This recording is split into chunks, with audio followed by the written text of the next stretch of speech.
Fighting the cases with nothing. मेरे पास एक document नहीं था, मेरे पास अपने कपड़े नहीं थे, मेरे पास अपनी गाड़ी नहीं थी, मेरे पास अपना कुछ भी नहीं था. सिर्फ अपने एक फ़ोन के साथ मैं निकला हूँ और मैंने इस एफआईआर का 600 पेज का जवाब बनाया है, सिर्फ चीज़ें याद कर करके, सिर्फ चीज़ें कहीं कहीं से कलेक्ट करके. Then I got anticipatory bail. Do you think it is possible? जितने संगीन आईपीसी लगाए हैं, इसमें बेल मिल सकती है आपको? क्या मेहनत हमने करी होगी और हमें करनी पड़ी होगी, या फिर मैंने अपने आप को भी, आपका करियर, आपकी इज्जत, आपका शोहरत जो भी है, सब कुछ दांव पे लगी गया है ना. बट आप लड़ रहे हो ना. 14 महीने से आज मैं आपके सामने बैठा हूँ ना, अकेला हूँ ना, खड़ा हूँ, लड़ रहा हूँ, चाहे कोई हो साथ में ना हो. But the idea was to fight this out.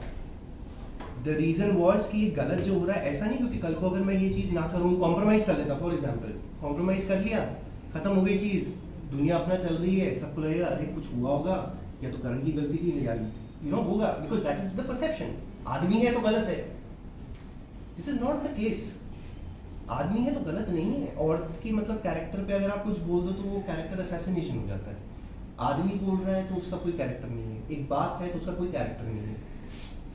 As a सन मेरी भी रिस्पॉन्सिबिलिटी है, मेरी भी माँ है, मेरी भी बहनें हैं. मैंने 20 साल से आप लोगों के साथ काम किया है. क्या इज्जत मैंने आप लोगों को दी है, कोई मुझे बता दे. How I respect women. I have work with so many people. यार ऐसा तो होता नहीं है.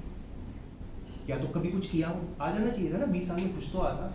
मेरा किस तरह का नेचर है, मैं किस तरह से आप लोगों से बात करता हूँ.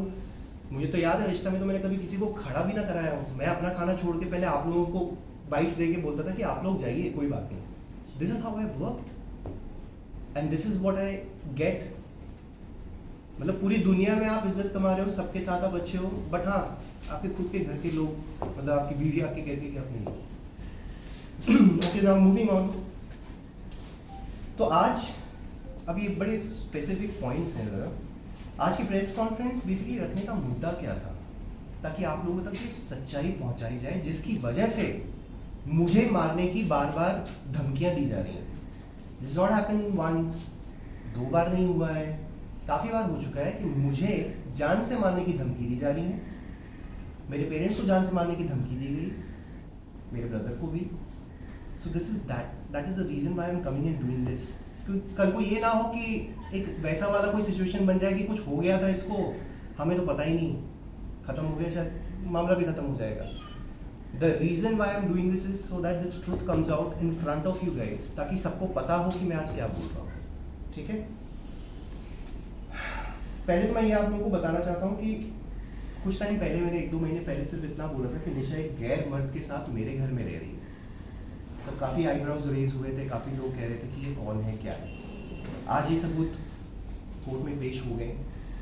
ये सबूत मेरे लॉयर्स ने कोर्ट में लगा दिए हैं, इसलिए मैं इसके बारे में बात करने जा रहा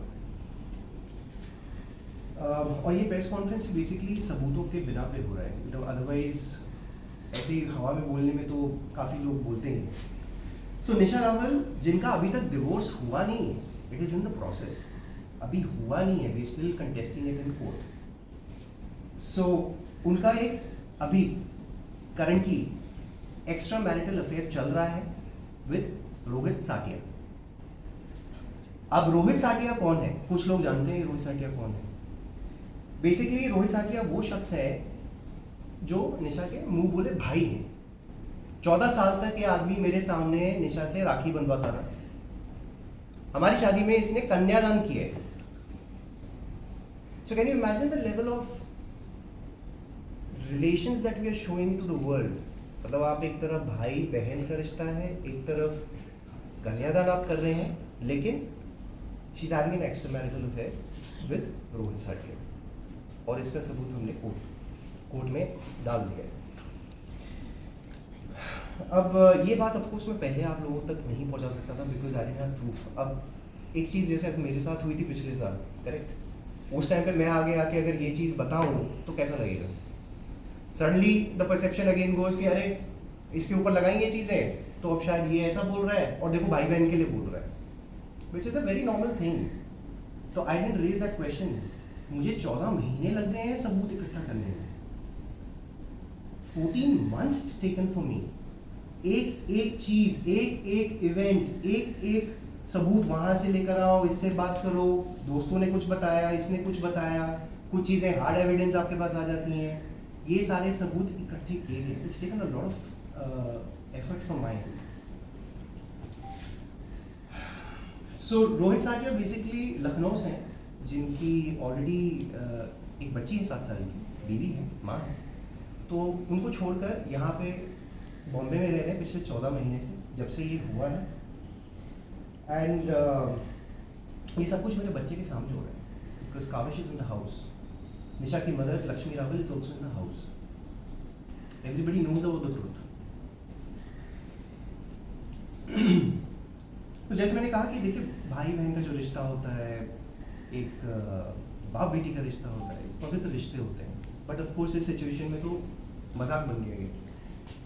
एंड निशा ने ऑफ कोर्स मुझ पे झूठे केसेस इसलिए भी लगाए ताकि मैं, जो निशा का एक और इनफिडेलिटी वाला केस ऑलरेडी आप लोग जानते हैं, जो लॉकअप शो में बोला था, she spoke about it during 2015-16 she had an extra marital affair. वो अफेयर तो अलग है, वो तो खुद ही एक्सेप्ट किया है, ये अफेयर अलग है। ताकि अगर मैं कुछ बोलने भी जाऊँ तो इस पे डाल दो कि इसका अफेयर है, तब तक झूठे केसेस मेरे फादर, मदर, भाई के अगेंस्ट भी फाइल हो चुके हैं। पहले आदमी उसमें लग जाए कि जवाब कहाँ देता रहे, वो तो यही सोचता रहे कि भैया मैं पहले इससे निपटूं, पहले अपनी